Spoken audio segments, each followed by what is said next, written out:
The video shows a series of altercations and disturbances, many of them happening late at night, outside the Stephen Village supportive housing building. Right there, somebody was stabbed. Tyler Zeman and his neighbors have been compiling the videos over the past few years.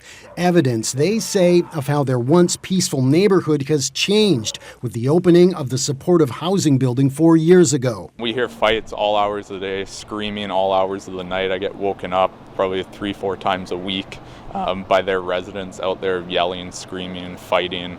He says neighbors feel like calls to police, the city, and the operator of the housing building have gone nowhere. Residents in the neighborhood are just fed up and wanted to see a change. In an online petition, Zeman and his neighbors are calling for the province to change the operating model to that of a drug-free facility focused more on recovery. Stephen Village is run by the John Howard Society of Okanagan and Kootenay. In a written statement, the society says it's working to reduce disturbances, but cites factors out of its control, like the presence of people on the street who are not residents of Stephen Village. Morning, everyone. BC Housing Minister Ravi Kahlon was asked to weigh in this week on the situation when he was in Kelowna to announce funding for another supportive housing project. When issues do arise, we do try to engage with the not-for-profit provider to find out if there's additional measures that we can put in place to create greater safety for the community.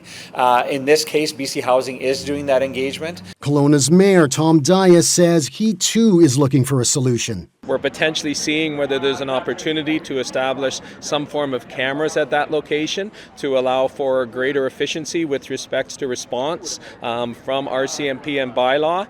As for Tyler Zeman, he says those promises hold little weight as long as people continue to cause chaos on the streets. They're not going anywhere.